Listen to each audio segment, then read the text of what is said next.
Tungsten ना, कितना number है ये? 74। Tungsten 74 number. और क्या था? टीटी। ये 78। क्या नाम था इसका? प्लेटिनियम।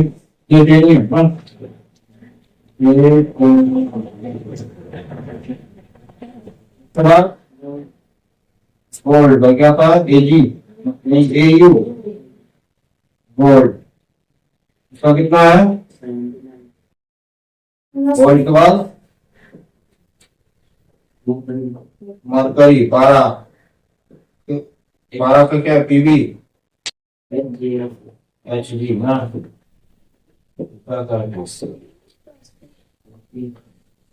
अस्सी। उसके बाद क्या? सीसा ना। सीसा कितना?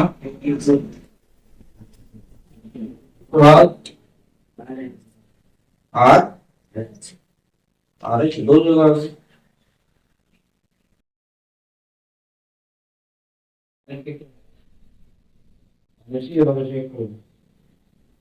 एक्सपोनेंशियल करो।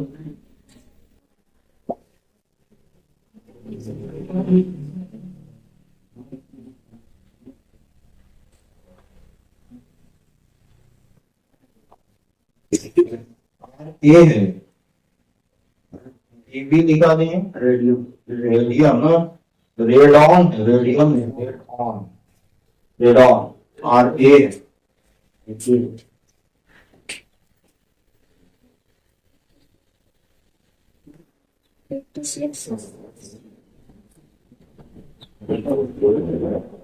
आर ए रेडॉन, रेडॉन है ना।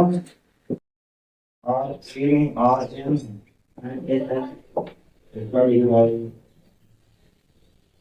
Radon R N.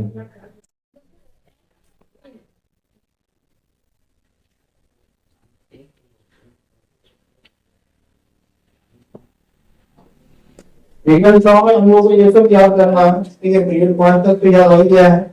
तब तो याद हुआ है, कोई दिक्कत नहीं है इसमें। 5 तक सबको याद है। Hydrogen, hydrogen, helium, lithium, beryllium, boron, carbon, nitrogen, oxygen, chlorine, neon. ठीक है, sodium, magnesium, aluminium, silicon, potassium, potassium है, phosphorus, phosphorus, sulphur, chlorine, argon. इधर हो गया potassium, calcium, scandium, titanium, vanadium, chromium, manganese, iron, cobalt, nickel, copper, zinc, gallium, germanium, arsenic. और फिर ये क्या है? ऐसी से सेलेनियम, फिर ब्रोमीन, फिर क्रिप्टन। ठीक है, सेलेनियम, ब्रोमीन, क्रिप्टन। फिर रुबिडियम, स्ट्रोंथियम, यट्रियम, जिंकोनियम, न्यूबियम, मोलिब्डेनम, टेक्नोटियम, एटोनियम। क्या है?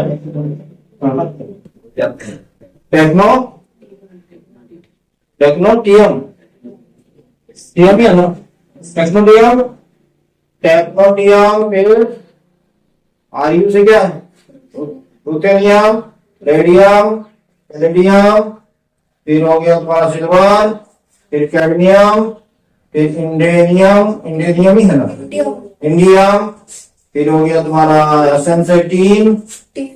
फिर बी से क्या हो गया? सेलेनियम, सेलेनियम, सेलेनियम कुछ है। और एस बी से एंटीमोनी है ना। टेलिनियम है, टी से आयोडीन हो गया, जेनॉन हो गया। इधर डब्ल्यू हम लोग का टंगस्टन हो गया। डब्ल्यू याद कर लेते हैं, डब्ल्यू से टंगस्टन। ठीक है, ये लाइन में लाइन नहीं है, ये याद करना थोड़ा कठिन हो। मुश्किल हो। 1 2 3 4 5 6 वो है। ठीक है, तो ये टंगस्टन याद कर लो। 74, 78, 79, 80, 82, 86, ये याद रखना है। डब्ल्यू से टंगस्टन होता है और पीटी से होता है प्लेटिनियम। Au से होता है गोल्ड, Hg से पारा होता है, Pb से सीसा होता है और Rn से रेडॉन होता है। ठीक है, W tungsten, Pt platinum, Au gold, Hg पारा, Pb सीसा और Rn रेडॉन। ठीक है, W tungsten, platinum, Au gold, Hg पारा और Pb सीसा और Rn रेडॉन। क्या हो गया? क्या बदला कि नहीं? प्लेटिनियम गोल्ड पारा सीसा radon, WPT Au Hg Pg Rn।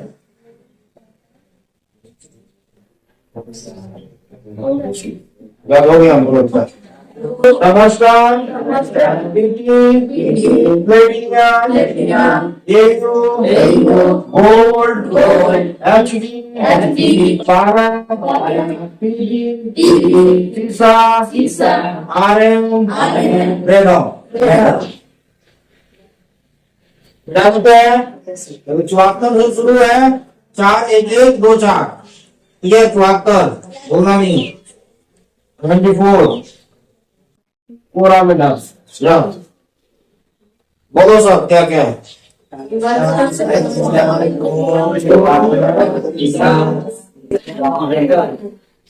बहुत बढ़िया, फिर से बोलो।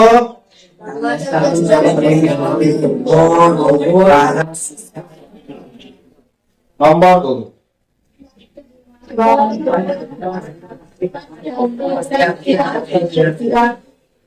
ठीक है, बात हो गया। अब एक एक करके बोलो। टंगस्टन है ना, टंगस्टन के बाद प्लेटिनियम,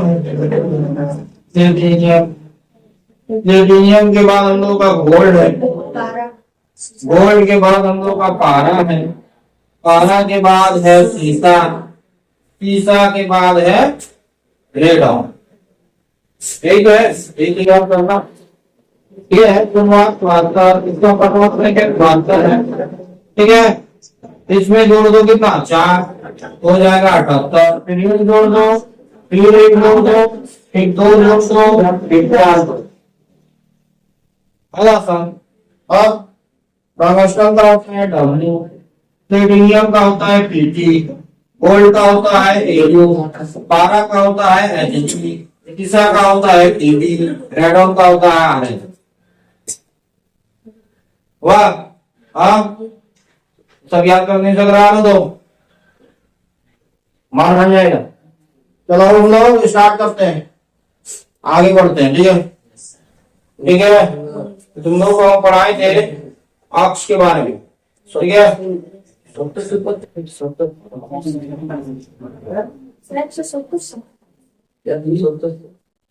देखो के से शुरुआत होता है, के कोष, ध्यान दो क्या बात लोग कर रहा है, उसको के कोष बोलते हैं हम लोग।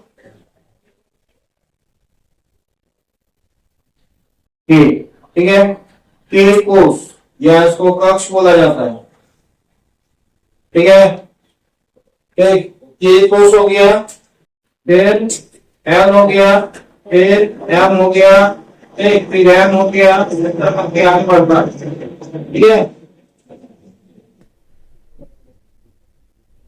जैसा कि इससे पहले हम बताएंगे कि इसके लिए फॉर्मूला क्या होता है 2n², क्योंकि ये पहला वाला कोर्स है इसलिए उसको 1 कहते हैं, इसको 2 कहते हैं, इसको 3 कहते हैं। ये इसको 1 कहते हैं इसलिए n बराबर 1 है, इसका n बराबर 2 है, इसका n बराबर 3 है। और इस फॉर्मूला से हम लोग पता करते हैं कि एक कोष में कितने इलेक्ट्रॉन भरे जा सकते हैं। ऐसा हम पढ़ाएंगे, एक बार और पढ़ा दे रहे हैं तुम लोगों को। ठीक है, तीन सब कोष में कितने इलेक्ट्रॉन भरे जा सकते हैं। तो जैसे पहला कोष है तो 2n² है, तो इसमें कितना इलेक्ट्रॉन भर सकते हैं हम लोग, तो 2 भर सकते हैं। क्यों? क्योंकि 2 इंटू n 1 है तो 1 का स्क्वायर कर देंगे। ठीक है, तो 2 इंटू 1 इंटू 1 हो जाएगा 1, यानी 2, यानी 2 ही को इलेक्ट्रॉन यहाँ पर भरा जा सकता है, मैक्सिमम 2। दूसरा वाला में देखो 2 है, तो इसलिए हम लोग यहाँ पर 2 इंटू एन का स्क्वायर यानी 2 एन बराबर 2 है, 2 का स्क्वायर कर यहाँ पर 2 गुना और 2 का स्क्वायर मतलब 2 गुना 2 4 हो गया, 2 को 4 से कर देंगे तो 8। यहाँ पर 8 को इलेक्ट्रॉन हम लोग भर सकते हैं। ठीक है, 8 इलेक्ट्रॉन भरा जा सकता है।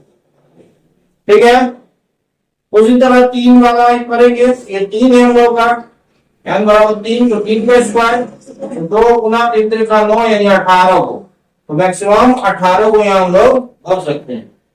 ठीक है, तीसरा में मतलब m कोस में KLM है, तो इसमें कितना भर सकते हैं, फिर कितना हम लोग भर सकते हैं। ठीक है, 18 बाहरी कोष में 8 से अधिक इलेक्ट्रॉन नहीं हो सकते, इसलिए तीसरे आवर्त में भी 8 तत्व होंगे। ठीक है, अपन जानते हैं कि बाहरी कोष अगर होता है तो उसमें 8 से अधिक तत्व नहीं हो सकता है।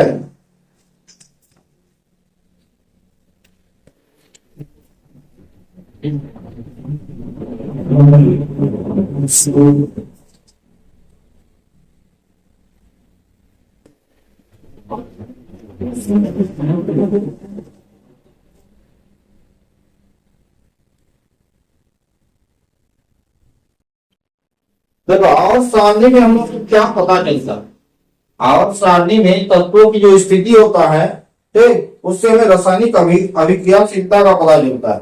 ठीक है ना, कौन ज्यादा अभिक्रियाशील है, कौन कम अभिक्रियाशील है, ठीक, उस चीज का हम लोगों को पता चलता है। तो हम लोग को जो आवर्त सारणी होता है उससे क्या पता चलता है, ठीक, यही क्वेश्चन आ जाता है जो कि पूछ सकता है, तो इसको हम लोग लिख देते हैं। तो आवर्त सारणी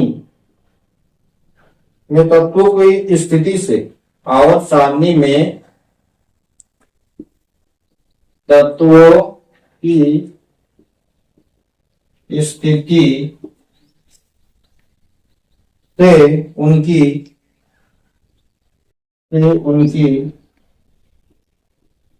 रासायनिक अभिक्रियाशीलता का पता चलता है। अभिक्रियाशीलता का पता चलता है। ठीक है, आवर्त सारणी में तत्वों की स्थिति से उनकी रासायनिक अभिक्रियाशीलता का क्या चलता है, पता चलता है। ठीक है, हम लोग जानते हैं जो आबंध का प्रारूप होता है कि आबंध 3 तरह का होता है। ठीक है, एकल आबंध, द्विआबंध और त्रिआबंध। ये जो एकल, द्वि और त्रिआबंध है, ये सभी कैसे होता है, इसका क्या कारण है, संयोजकता के कारण ही होता है। ठीक है, कि कोई एकल होगा, द्वि होगा या त्रि होगा। ठीक, तो संयोजकता से ही हमको पता चलता है कितना इलेक्ट्रॉन देना है, कितना लेना है। ठीक है, उसी से पता चलता है। अगर 1 इलेक्ट्रॉन देना है तो 1 आवन बनेगा, 2 इलेक्ट्रॉन देना है तो 2 आवन बनेगा, और 3 इलेक्ट्रॉन देना है तो 3 आवन बनेगा। ठीक है,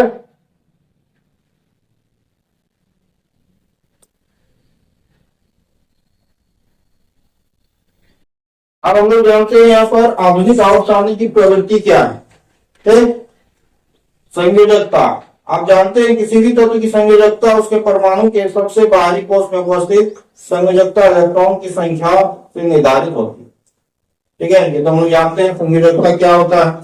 ठीक, तो बाहरी पक्ष में उसका कितना इलेक्ट्रॉन लेना है या देना है, उसी को संयोजकता बोलते हैं। हम लोग बोलते हैं जो कोष है ना, इस कोष कितना कोष है उस हिसाब से उसकी क्या दर्शाता है, उसका साइज दर्शाता है। मतलब कोष जितना बनेगा उतना बड़ा साइज होगा। ठीक है, और कोष जितना छोटा बनेगा उतना छोटा साइज होता है। ठीक है, अगर एक ही वो कोष बन रहा है तो उसका साइज कम होगा, कोष बन समझ ना, ये वाला यही सब। और अगर बड़ा कोष बन रहा है तो उसका साइज बड़ा होगा। ठीक है, जिसको हम लोग पिकोमीटर से मापते हैं। ठीक, और में बाईं से दाईं ओर जाने पर परमाणु त्रिज्या घटती है। इंपॉर्टेंट चीज, आवर्त सारणी में अगर तुम बाएं से दाएं जाओगे तो आवर्त सारणी में बाएं से दाएं जाने पर क्या होता है, परमाणु की त्रिज्या घटती है। परमाणु की त्रिज्या घटती है। क्या तो नाभिक में जब आवेश बढ़ जाता है ना, ठीक है, तो नाभिक क्या करता है, इलेक्ट्रॉनों को अपनी ओर खींचता है। ठीक, अब इलेक्ट्रॉनों को अगर अपनी ओर खींचेगा तो उसका साइज घटेगा। ऐसे मान लो कि बैलून बैलून खुला हुआ रहता है, अगर बीच में कुछ ऐसा चीज हो जाए जो बैलून सबको खींचने लगे अपनी तरफ, बैलून को, उसका साइज तो घटेगा कि नहीं, अपनी तरफ खींचेगा। तो यहाँ क्या होता है कि कभी कभी आवेश ज्यादा हो जाने के कारण, ठीक है, आवेश ज्यादा हो जाता है तो नाभिक क्या है, तो नाभिक क्या करता है, इलेक्ट्रॉन को अपनी ओर खींच लेता है। जब इलेक्ट्रॉन को अपनी ओर खींचता है तो क्या होगा, ये परमाणु छोटा हो जाएगा, तो साइज छोटा होगा तो उसका त्रिज्या भी छोटा होगा। त्रिज्या मतलब क्या होगा, ठीक है, केंद्र से जो दूरी होता है और यहाँ से केंद्र है, यहाँ से ये है, ये यहाँ से यहाँ तक देखोगे तो ये हो गया त्रिज्या, त्रिज्या हुआ कि नहीं, ये तो त्रिज्या हुआ।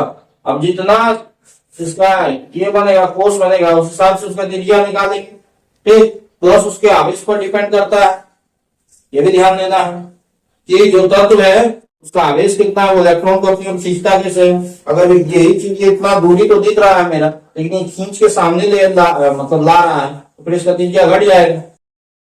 ठीक है, तो आवर्त सारणी में बाएं से दाएं पर तुम जाओगे तो परमाणु की त्रिज्या जो है वो घटती है, और घटने का कारण क्या है, तो उसमें आवेश होता है, जिस कारण से वो, ध्यान दो जो बोल रहे हैं, आवेश होता है। ठीक है, तो आवेश के कारण क्या होता है कि वो इलेक्ट्रॉन को, जो नाभिक होता है वो इलेक्ट्रॉन को अपनी ओर खींचता है, जिस कारण से त्रिज्या कम होता है आवर्त में। ठीक है ना, आवर्त ऐसे होता है, ये आवर्त है, इधर 1 2 3 4 5 6 7 को आवर्त है।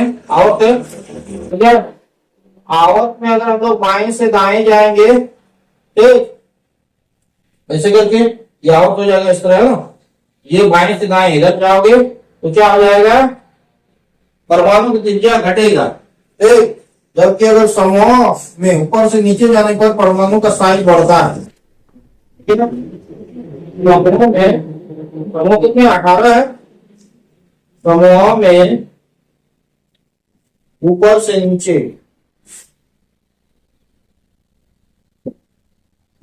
नीचे जाने पर क्या होगा, परमाणु का साइज बढ़ेगा, परमाणु का साइज बढ़ता है, याद रखना है कि समूह में ऊपर से नीचे जाने पर परमाणु का साइज क्या होता है, बढ़ता है। ठीक है,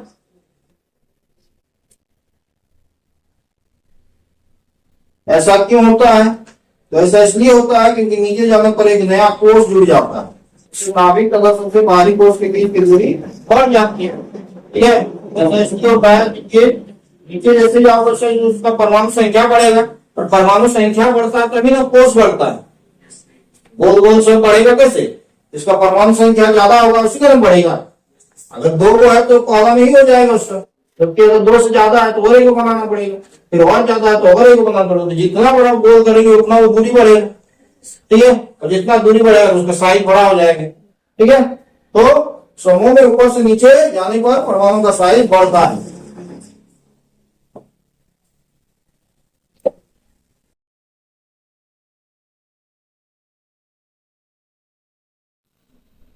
जैसे सोडियम और मैग्नीशियम जैसी धातुएं क्या है, सारणी के बाईं ओर। ठीक है, तो सल्फर एवं क्लोरीन जैसी धातुएं दाईं ओर स्थित होता है। मध्य में सिलिकॉन स्थित है, जिसे अर्धधातु या उपधातु कहते हैं। यह अधातु एवं धातु दोनों के गुणधर्म प्रदर्शित करते हैं। उपधातु किससे करते हैं, ये क्वेश्चन करेंगे। उपधातु किससे करते हैं,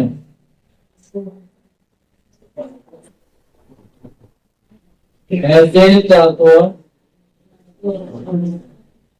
जिसमें धातु एवं उपधातु दोनों के गुणधर्म हो उसे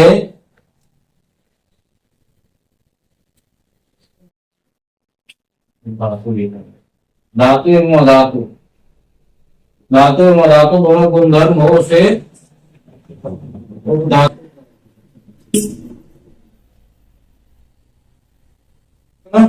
यही है उपधातु।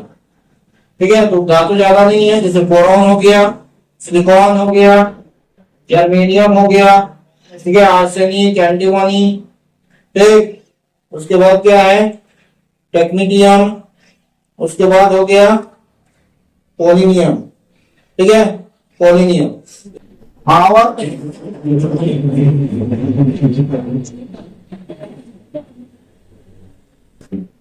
आवर्त में अगर आवेश बढ़ेगा, आवर्त के नाभिक में, ये आवर्त के नाभिक में आवेश बढ़ने से, तो आवर्त के नाभिक में अगर आवेश बढ़ता है, ठीक है, तो बढ़ने से क्या होता है, इलेक्ट्रॉन त्यागने की जो प्रवृत्ति होती है वो घट जाती है। मतलब इलेक्ट्रॉन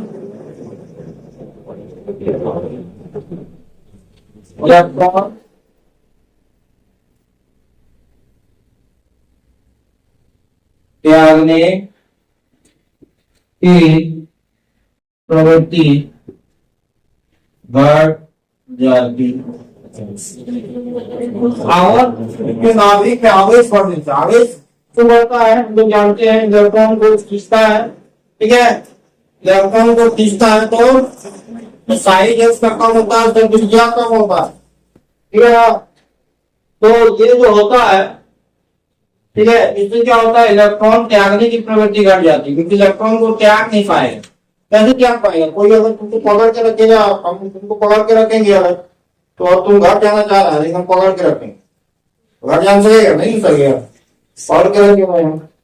ठीक है, तो आवेश बढ़ता है, तो आवेश बढ़ता है तो क्या करता है, इलेक्ट्रॉन को अपनी ओर खींचता है, अपनी ओर खींचेगा तो इलेक्ट्रॉन त्याग नहीं पाएगा, इलेक्ट्रॉन जा नहीं पाएगा, त्यागने नहीं देगा, त्यागने चाहिए तो क्या करेगा, उस पार्ट को तो चाहिए, इसलिए वो ले लेता है। ठीक है, दे नहीं पाता है तो दे देता है। ठीक, तो त्यागने का जो प्रवृत्ति है वो क्या होता है, घट जाता है। धात्विक अभिलक्षण और में घटता है तो समूह में नीचे जाने पर बढ़ता है। इसीलिए क्या होता है, जो धात्विक अभिलक्षण है आवर्त में घटता है, आवर्त में क्या होता है, धात्विक अभिलक्षण घट जाता है और समूह में नीचे जाने पर बढ़ता है। यहाँ पर दो चीज है, आवर्त में धात्विक अभिलक्षण, आवर्त जब हम लोग आवर्त देखेंगे, ठीक है, तो धात्विक अभिलक्षण क्या होगा, घटेगा, और समूह में क्या होगा, बढ़ेगा। ठीक, समूह में नीचे जाओगे तो क्या होगा, बढ़ेगा। दूसरी ओर अधात्विक विद्युत ऋणात्मक होती है, इनमें इलेक्ट्रॉन ग्रहण करके आवन बनाने की प्रवृत्ति होती है। ठीक है, अधात्विक क्या होता है, विद्युत ऋणात्मक होता है, इनमें इलेक्ट्रॉन ग्रहण करके आवन बनाने की प्रवृत्ति होती है। विद्युत ऋणात्मक की प्रवृत्ति के अनुसार आवर्त सारणी के दाहिनी ओर ऊपर की ओर स्थित होता है। ठीक है, तो धात्विक कहाँ होता है, दाहिनी ओर, कहाँ होता है, ये सब पूछ सकता है। ठीक है, तो दाहिनी ओर होता है आवर्त सारणी का, दाहिनी ओर देखो, दाया इधर, दाया, ये दाया हो गया, ये बाया हो गया। बाई ओर देखोगे तो बाई ओर तुमको क्या मिलेगा, सारा का सारा धातु मिलेगा। दाहिनी ओर देखोगे तो क्या मिल रहा है, अधातु मिल रहा है, जो धातु है टेढ़े मेढ़े। और थोड़ा है इसलिए पढ़ा दे नहीं खत्म हो जाएगा। ठीक है, इसलिए बोल रहे हैं, इसको कर ही देते। ठीक है, थोड़ा सा हो जाएगा। इन प्रवृत्तियों से हमें तत्वों से बने ऑक्साइड की प्रकृति का भी पता चलता है, क्योंकि धातुओं के ऑक्साइड क्षारीय और अधातु के ऑक्साइड क्या होता है, अम्लीय होता है। धातु के ऑक्साइड क्षारीय होता है और अधातु के ऑक्साइड अम्लीय होता है। ठीक है, ये चैप्टर हो गया खत्म।